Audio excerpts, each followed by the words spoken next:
Hello. Today I'd like to talk and do a species spotlight on the blue star leopard wrasse and the leopard wrasses in general. Now, as most people know, leopard wrasses are considered to be one of the most difficult fishes to keep in captivity in general because they are notoriously poor shippers, and by nature they are very finicky eaters. They do enjoy copepods as the standard part of their diet. So much like the mandarin fish, they have a tendency to be very picky eaters and tend to focus on copepods, and then they ship very poorly. So a lot of them, unfortunately, do not make it in captivity. Now, for those of you who are looking at the leopard wrasse, obviously there's a good reason for it.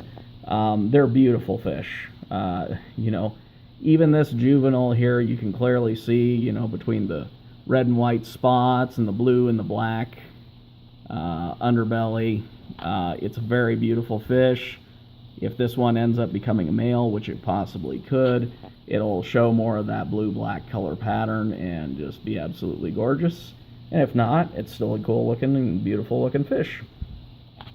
So the trick with leopard wrasses in general that I have personally found, and I used this method before I bought mine, this is where it gets a little bit dicey. What you want to do is find a leopard wrasse that's been at your local fish store when they do a bulk order, and find one that's still there after about 2 to 3 weeks, that's still active, swimming around. Obviously, if it's still doing that after 2 to 3 weeks, you've solved a couple of different problems, which are normally major obstacles for the leopard wrasse in captivity, which is one, that it didn't ship well. Well, if you get one that's still living after 2 to 3 weeks, they're out swimming and active, they're not going to be doing that if they didn't ship well, and B, they're not eating. So that's what we did with this one. My local fish store had a bulk order, and after about 3 weeks, this guy was still there. It was still swimming, still active. So we knew it was going to be a fish that was adaptable and a lot more, having a much better chance of success. So we went ahead and brought it home, and sure enough,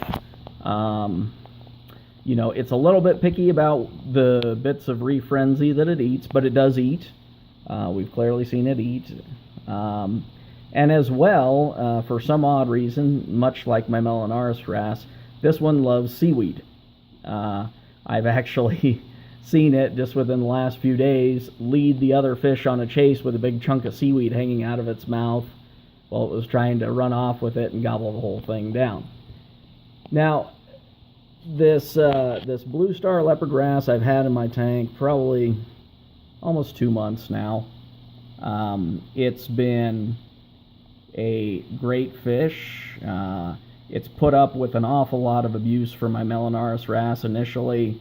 Fortunately now, other than the occasional little bit of, pecking order sort of dominance type stuff, they pretty much coexist. And the Melanaris can be a little bit of a bully at feeding time, but the leopard wrasse is very adept. It still finds, as you can see there, it still finds a way to hold its own.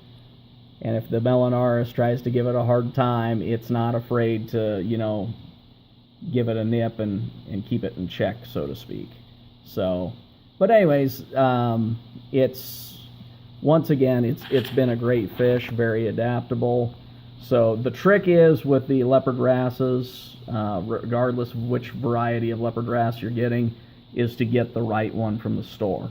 I would agree, it's very difficult to keep these things alive if you just randomly order a leopard wrasse from your local fish store and then bring it home within the first week of it arriving at the store. If you're doing that, honestly, you're taking a huge roll of the dice, so I do not recommend it. So as I said, the best way and the only way that I would recommend getting a leopard wrasse is to wait for your local fish store to do kind of like they do periodically. They do bulk orders, and to get in a bunch of leopard wrasses and just see if they've got one around 2 to 3 weeks later.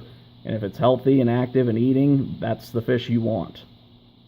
Let the other idiots who are too impatient to go and waste their money and frustrations on fish that have not proven themselves. So anyways, that's kind of the spotlight here on the blue star leopard wrasse and leopard wrasses in general, and just kind of some good ideas as far as what to do with them. These are fish that bury in the sand, much like the Melanurus. The difference is, whereas the Melanurus will flop down on its side and flop back and forth until it buries itself, the leopard wrasse will actually go straight in, and they do this really cool thing where they will poke out head first when they're coming out and slowly ease themselves out of the sand bed. And as such, it makes for a really cool, kind of a disappearing and reappearing act, as it were, just to kind of add to the wow factor of this otherwise great fish anyways. They are completely reef safe. I've never seen this thing nibble at corals or inverts. Same cannot be said for this guy here, the Melanurus, but I still enjoy the fish. But anyways, the leopard wrasse, as I said, if you make sure that you pick the right one, you can get an adaptable and easy to care for fish. But if you don't choose wisely, yes, you are going to end up with a fish that is going to be, right up there with a mandarin for difficulty in keeping. So once again, the key with a leopard wrasse is getting the right fish and being patient for the right fish. And so that's all I've got on the leopard wrasse, and thanks for watching.